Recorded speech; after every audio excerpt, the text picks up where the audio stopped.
Bienvenidos al estudio del Salmo 36. Hola, ¿cómo están? Pues ya vamos en el Salmo 36, un salmo muy hermoso que hoy vamos a estar analizando. Pero primeramente vamos a empezar con una oración.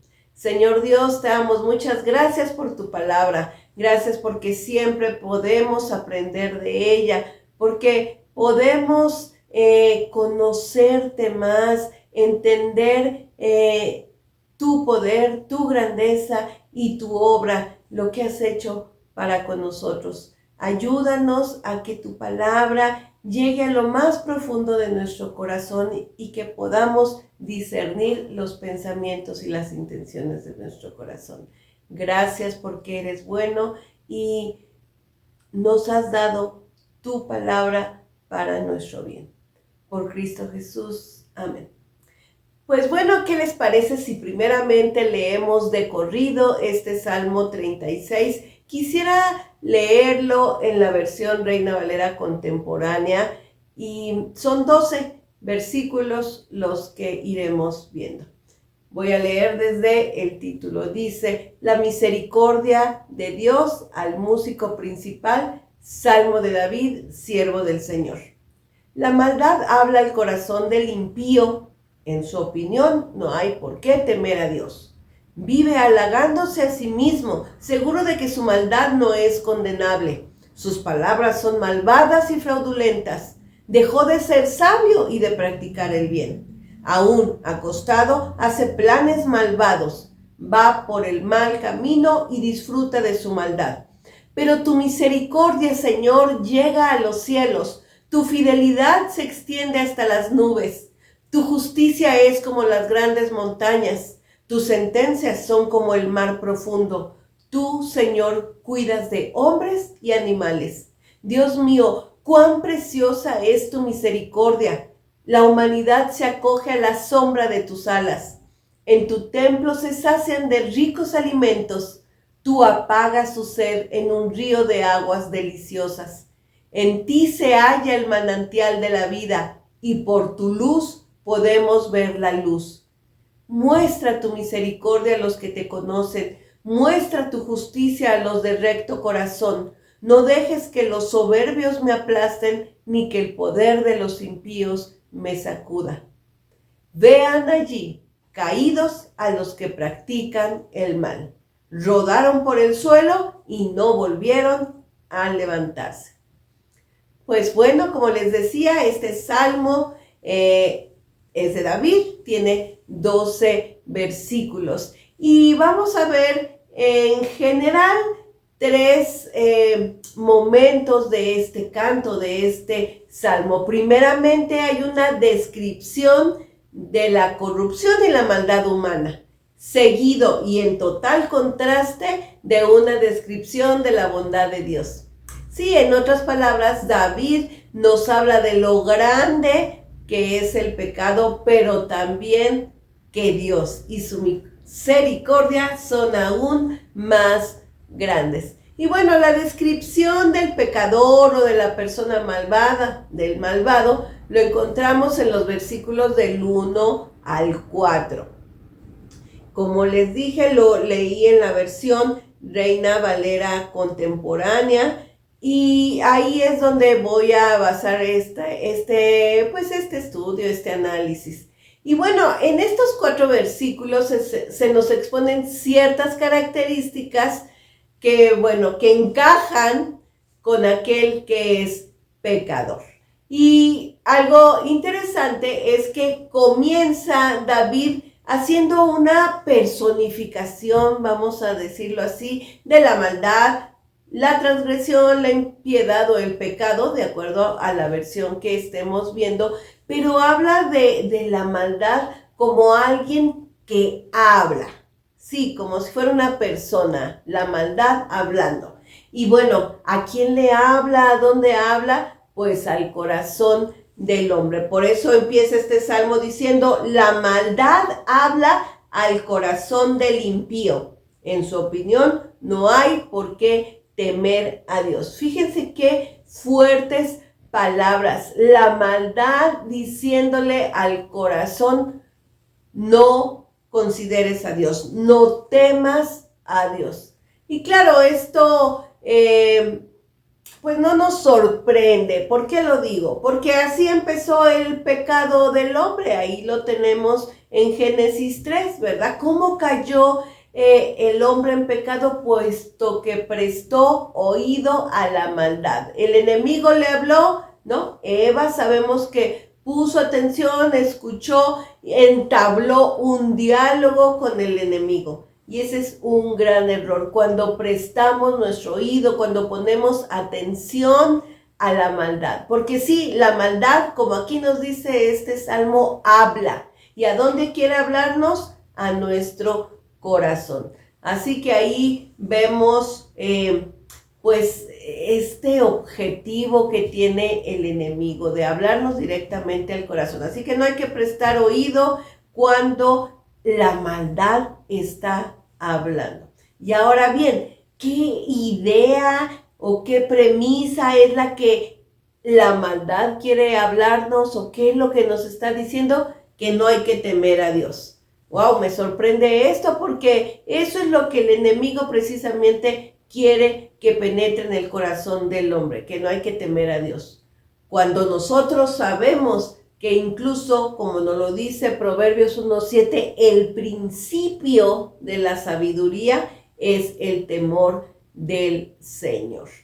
Bueno, de hecho, fíjense cómo este tema del temor del Señor también lo toca el apóstol Pablo en Romanos 3, del 10 al 18. Él también da una especie de lista o de características que tiene el hombre malvado, ¿no? Aquel hombre que no es justo. Ahí no lo voy a leer todo, pero solo voy a detenerme en el versículo 18 de Romanos 3, porque también Pablo dice que el malvado dice, no hay temor de Dios delante de sus ojos. Así que también aquí vemos que tanto en el Antiguo Testamento como en el Nuevo Testamento, la principal característica del hombre malvado, del hombre pecador, es que no tiene temor de Dios. Y vuelvo, por eso nos dice Salomón ahí en Proverbios que el principio de la sabiduría es el temor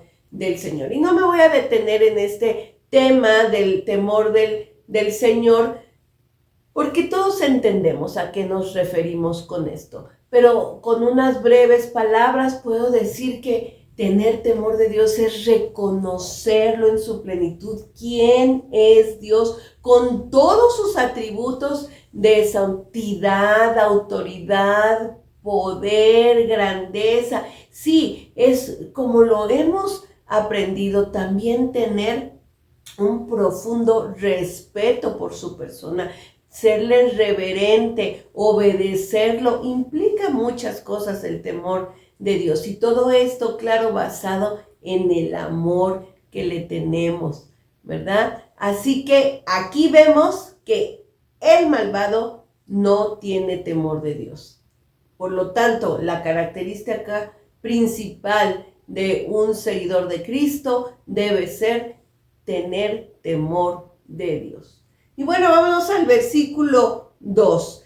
Dice así, vive halagándose a sí mismo, seguro de que su maldad no es condenable. Les recuerdo, estamos viendo características que David nos está diciendo del malvado. Entonces aquí vemos que el malvado se halaga a sí mismo. ¿Qué más podemos ver como sinónimo de esto? Que es engreído, presuncioso, arrogante, altivo, ¿verdad? Ya hasta esas palabras, ya si vemos a alguien así, ya ni nos cae bien, ¿verdad? Pero muchas veces podemos tener esas características y no darnos cuenta. Y dice ahí que esta persona malvada, ¿verdad? Está seguro de que su maldad no es condenable. Me gusta mucho también como lo dice la Nueva Traducción Viviente para este versículo 2, porque dice, ciegos de presunción no pueden ver lo perversos que son. También la palabra de Dios para todos dice, no ven sus faltas. Más adelante voy a tocar un poquito más este tema, pero al menos podemos ver aquí que la característica del hombre malvado es que no ve, que es un ciego, no ve sus faltas. Por eso aquí dice que ni siquiera las ve como algo condenable. Así que recordemos también como dice Isaías 5:20, ¡ay de los que a lo malo dicen bueno y a lo bueno malo, que hacen de la luz tinieblas y de las tinieblas luz! Nosotros no debemos ser como esta persona malvada que no ve ni sus propios errores. Algo que nos trae Cristo a nuestra vida es precisamente que podemos ver que nos sacó de las tinieblas a su luz admirable. Pero bueno, eso les digo, también vamos a verlo con los versículos más adelante. El versículo 3, recordemos, dice, sus palabras, está hablando del malvado, sus palabras son malvadas y fraudulentas. Dejó de ser sabio y de practicar el bien. Vemos aquí entonces que en las palabras del malvado está también cómo se caracteriza esta persona, ¿no? Ofenden, dicen mentiras, hablan engaño, con fraude, ¿no? Y por lo tanto, por esas palabras que habla, pues dejan de ser sabios y de practicar el bien. Aquí también están relacionadas la sabiduría y practicar el bien. Porque sí, con estas características que nos da David acerca del malvado, si nosotros ponemos lo contrario, entonces podemos ver que sí es lo correcto, ¿verdad? Entonces lo correcto sería la sabiduría, y el principio de la sabiduría es el temor del Señor y practicar el bien. Porque aquí el malvado se nos está diciendo que no hace bien, que no practica el bien. Y bueno, así que aquí el malvado, y no que excusemos a los malvados, pero simplemente no están capacitados para hacer el bien. ¿Por qué? Porque no son sabios. ¿Por qué? Porque no tienen temor de Dios. El versículo 4 dice, aún acostado hace planes malvados, va por el mal camino y disfruta de su maldad. Bueno, aquí parece colmo que el malvado, incluso cuando podría estar descansando en su cama ya acostado, no, el malvado está maquinando cosas malas. Así usa esta palabra la versión Reina Valera 77, dice, maquina maldad sobre su cama, se obstina en un camino que no es bueno y no aborrece el mal. Bueno, creo que más claro no puede estar esta versión. Maquina el malvado cosas malas, está obstinado. Qué fuertes palabras para describir al malvado. Pero es que así es, y David por eso hace énfasis en describir al malvado. David ya le está dedicando estos 4 versículos a describir al malvado. Así que vemos cómo, haciendo un pequeño resumen de estos versículos, el pecado obra a partir de que uno le presta oído a la mentira. Por eso les digo, así empezó todo, así empezó la caída del hombre, así entró el pecado al mundo, porque pusimos atención a lo que la maldad tenía que hablar. Si analizamos un poquito esto, ¿cómo entra? Por el cuerpo, por nuestros oídos, pero luego llega a la mente con pensamientos que no son de Dios, ¿verdad? Porque llega al alma, ahí están nuestros pensamientos. Pero el destino final o lo que quiere el enemigo es llegar al corazón, al espíritu del hombre. Así que tengamos mucho cuidado de lo que estamos escuchando. El enemigo nos quiere engañar de tal forma que no consideremos a Dios, que no le temamos. Y si el enemigo sabe que si en la raíz, ya en el corazón, no hay temor de Dios, pues por lo tanto el fruto que se va a ver, pues va a ser el pecado. Así que no prestemos atención a lo que escuchamos de maldad, ¿verdad? Tenemos que prestar nuestros oídos a lo que sí encontramos en la palabra de Dios. Así que estemos muy atentos en todo lo que escuchamos. Estamos bombardeados de ideologías que van en contra de Dios. Así que ahí sí, todo lo que el mundo nos ofrece, que nos entre por un oído y que nos salga por el otro. No dejemos ni siquiera que llegue a la mente y mucho menos que llegue al corazón. Pero bueno, ya después de estos 4 versículos, David cambia totalmente el tema. Ya pareciera que se cansó de hablar del malvado, y hasta creo que yo también, de hablarles del malvado, y ahora David empieza a hablar con mucho gozo y consuelo de Dios. Pareciera que David, después de ver y analizar al malvado, él levanta su mirada al cielo y empieza a hablar de Dios, que sí es lo importante y lo hermoso de este salmo. Y por supuesto que hace un fuerte contraste con lo que acababa de hablar del malvado. Entonces, a partir del versículo 5, él empieza a hablar de Dios y empieza a hablar de la misericordia y la fidelidad de Dios, 2 de los atributos más grandes y hermosos de Dios. Y él dice así: pero tu misericordia, Señor, llega a los cielos, tu fidelidad se extiende hasta las nubes. Yo me imagino a David que ya no sabe cómo expresar esa grandeza de la misericordia y la fidelidad de Dios, y pues hasta donde su vista le da, que es al cielo, hasta las nubes, él dice, pues hasta allá llega tu misericordia tan hermosa y tan grande. Aunque claro, sabemos que no se puede medir ni la misericordia ni la fidelidad de Dios. Son inmensurables, no tienen límite. Pero bueno, David sí usa una medida para expresar lo grande que son ambas cosas, la misericordia y la fidelidad de Dios. Pero es que yo pienso que a veces las palabras no nos alcanzan, pero pues David tenía que usar algunas para expresar cómo es Dios de grande, de vasto, de incomparable.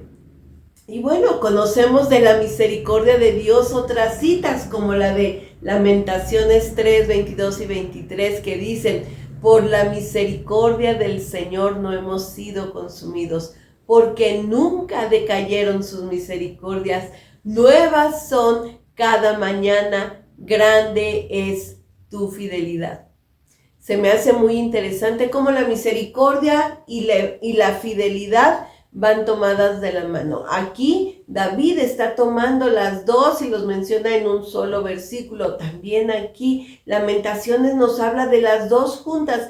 Pareciera que van eso, tomadas de la mano. Pero pues claro, ¿no? La misericordia, que es el amor de Dios, ¿verdad? El amor de Dios siempre es fiel, pero la fidelidad de Dios siempre es amorosa. Pues sí, no las podemos separar. Simplemente acabamos de leer que cada mañana Dios muestra su misericordia. Entonces lleva fidelidad. Él nunca ha dejado de ser misericordioso, y por supuesto que su fidelidad está llena de amor.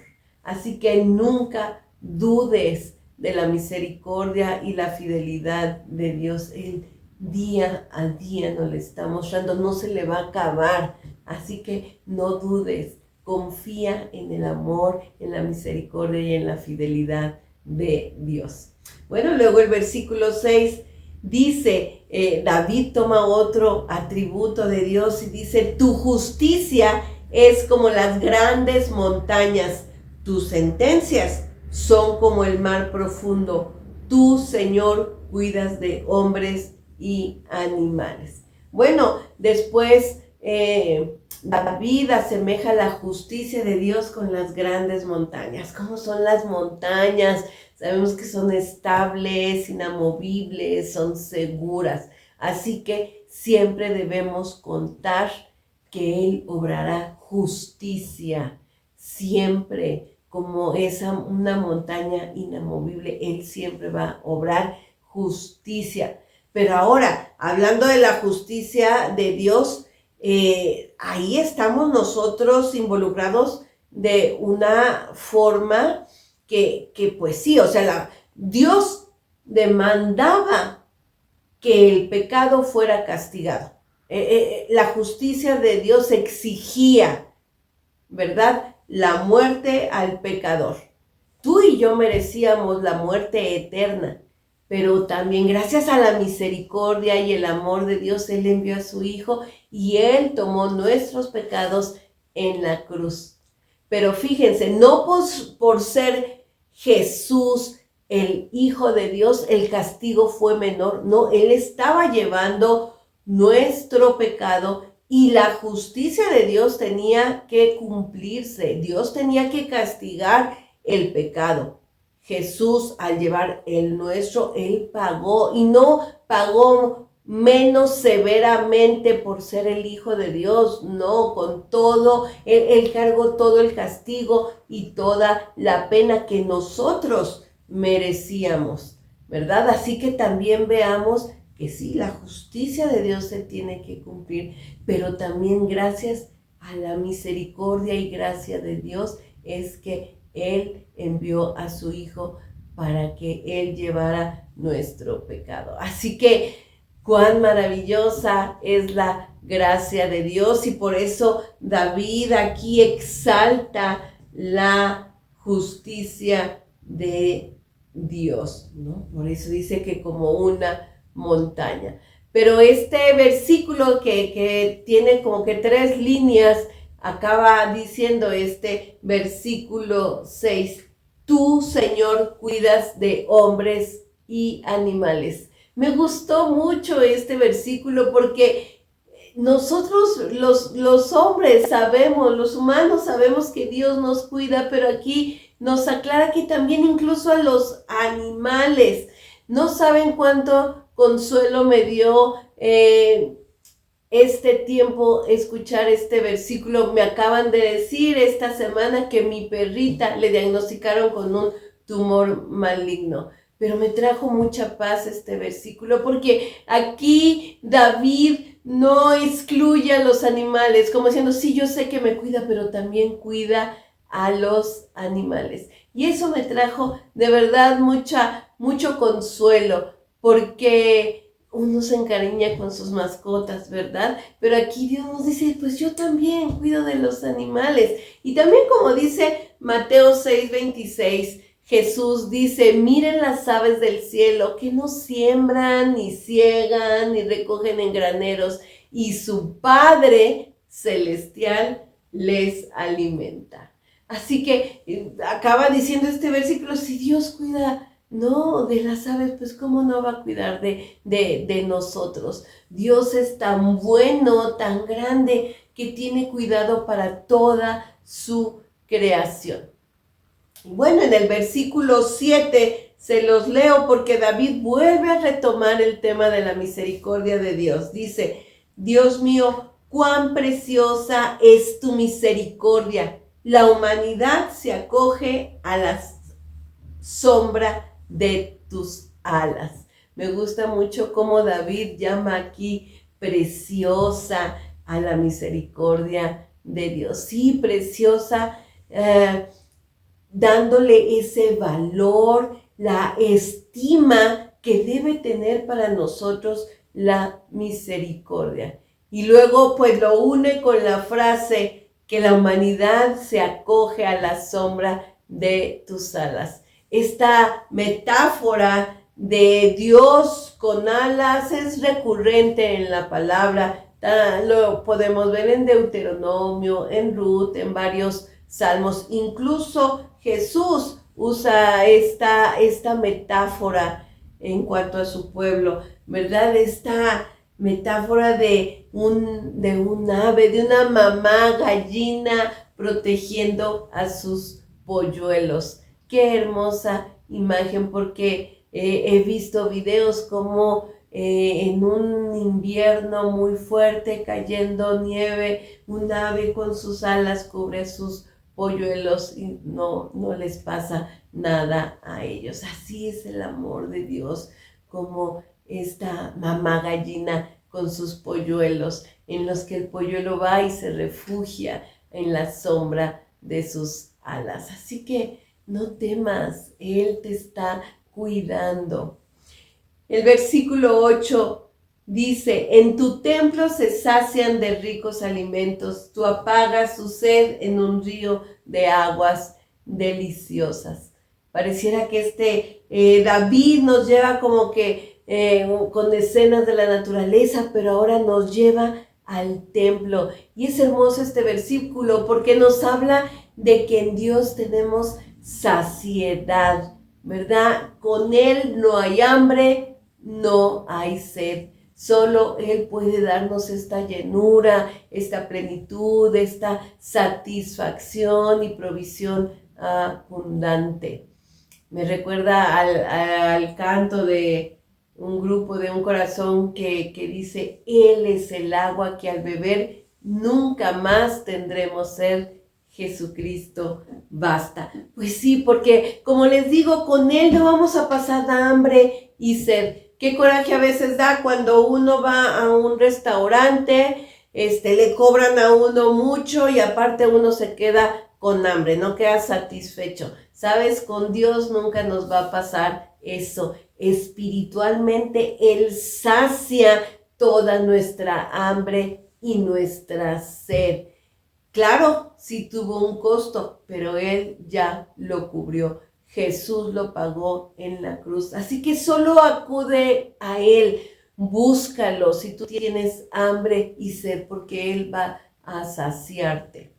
Bueno, continuemos al versículo 9, uno de los versículos más hermosos de este salmo, y dice: en ti se halla el manantial de la vida, y por tu luz podemos ver la luz. Aquí también vemos como que un binomio de dos palabras, vida y luz, porque si nos dice que Él es fuente de vida, pero que también Él es luz. Sí, Él es vida y Él es luz. Y es lo que nos quiere dar a nosotros. Él, como nuestro Padre, nos quiere dar vida y nos quiere dar luz. Recordemos también, como dice Juan 1, 4 al 5, hablando de Jesús cuando vino a esta tierra, y dice: en Él estaba la vida, y la vida era la luz de los hombres. La luz en las tinieblas resplandece, y las tinieblas no prevalecieron contra ella. Ay, wow, aquí hermoso este versículo. Pero bueno, veamos un poco. Yo sé que lo sabemos, ¿no? Que pues la luz natural, ¿qué hace? Nos revela las cosas en su forma real. Pero así también la luz de Dios nos ayuda a ver las cosas como Él las ve, no como nosotros las veamos. Les digo, nos estorba a veces la mente con nuestros pensamientos y este mundo. No, en su luz, por eso dice este versículo, vemos la luz. Él nos ayuda a ver correctamente las realidades espirituales, ¿verdad? Por eso David antes está empezando diciendo que el malvado no ve, que es ciego, no ve ni siquiera sus errores. Pero entonces cuando nosotros llegamos a Cristo, su luz hace que nosotros podamos ver nuestra realidad espiritual y que le necesitamos, que necesitamos un Salvador. Jesús mismo nos dijo a nosotros que somos la luz del mundo. ¿Qué significa esto? Porque sí puede ser un desafío. ¿Por qué? Porque nosotros debemos reflejar su luz, reflejar la luz de Él en nosotros. Y eso que es mostrar quién es Dios. Esa es nuestra misión, reflejarle a los demás quién es Dios. Por eso el versículo 16 de Mateo 5 dice así: así alumbre la luz de ustedes delante de los hombres, para que vean sus buenas obras y glorifiquen a su Padre que está en los cielos. Sí, como les digo, los malvados no ven y por eso no practican el bien. Pero nosotros que ya vemos, entonces sí debemos practicar el bien. ¿Qué va a traer esto como consecuencia? Que la gente glorifique al Padre que está en los cielos. Es una gran responsabilidad la que tenemos, reflejar la luz de Cristo. Somos luz y este Salmo nos lo está diciendo: en su luz vemos la luz. Sí, debemos, como les digo, reflejar siempre la luz de Cristo. Y bueno, de los versículos 10 al 11 y un poco del 12, ya David acaba este salmo más bien haciendo una oración, una petición a Dios. Dice así: muestra tu misericordia a los que te conocen, muestra tu justicia a los de recto corazón. No dejes que los soberbios me aplasten, ni que el poder de los impíos me sacuda. Esa es la petición de David en este salmo. Él retoma el tema otra vez de la misericordia y la justicia y pide también protección del malvado. Es, si se fijan, unos pocos temas los que nada más vemos en este salmo, pero viéndolo de diferentes ángulos. Aquí, ya después de exponer la gran misericordia de Dios, él pide precisamente que él muestre su misericordia con él, ¿no? Y el último versículo, lo leo, dice: vean allí, caídos a los que practican el mal, rodaron por el suelo y no volvieron a levantarse. Pareciera que también David, en un acto de fe, él ve su oración contestada. ¿Por qué? Porque ve al enemigo caído, ¿verdad? Y con esa impotencia de no volver a levantarse. No sé, hace rato me ponía yo a imaginar cómo sonaría cantado este salmo y pues sí, sobre todo en las primeras líneas se me haría muy raro cantar acerca del malvado y sus características, pero sí me puedo imaginar cómo sonaría hermoso hablar de la misericordia, de la fidelidad, de la justicia de Dios, de su bondad, ¿verdad? Y de la saciedad que Él nos da. Eso sí me lo puedo imaginar y cantarle y darle honra y gloria por quien es Él. Pero este salmo nos habla de este gran contraste precisamente para que veamos que Dios nos sacó de las tinieblas a su luz admirable, como dice 1 Pedro 2:9, porque sí, nosotros somos ese malvado que está descrito en los primeros versículos, pero él después cambia, David cambia a hablarnos quién es Dios. Él es quien importa, ¿verdad? Quién es en su persona y el cambio y la transformación que puede hacer en nosotros cuando vemos su luz. Por eso creo que la frase más hermosa de este salmo, bueno, en mi consideración muy particular, ¿verdad? Es: en tu luz vemos la luz. Fíjense, Dios es tan maravilloso que quiso compartirnos de su luz. Se pudo haber quedado con su luz, Él, ¿verdad? Pero no, nos compartió de su luz. Ahora, nosotros, con esa luz que ya tenemos de Dios, debemos también compartirla, expresarla. No nos debemos quedar con esa luz, ni mucho menos debemos quedarnos en las tinieblas. No, por eso vemos como Pedro nos dice que Él nos llamó de las tinieblas a su luz admirable. vivamos en esa luz admirable, reflejemos la luz a los demás. ¿Cómo la reflejamos? Con buenas acciones. Acabamos de leer, para que la gente también glorifique a Dios y vea a Dios y quiera esa luz. Así que tenemos una gran tarea, una gran responsabilidad, y veamos la luz de Dios y que nosotros reflejemos esa luz de Cristo, que es lo más grande que tenemos, su luz. Bueno, bendiciones, les mando un abrazo y que este salmo se haga pues esa realidad en nosotros, de vivir en su luz. Bendiciones, hasta luego.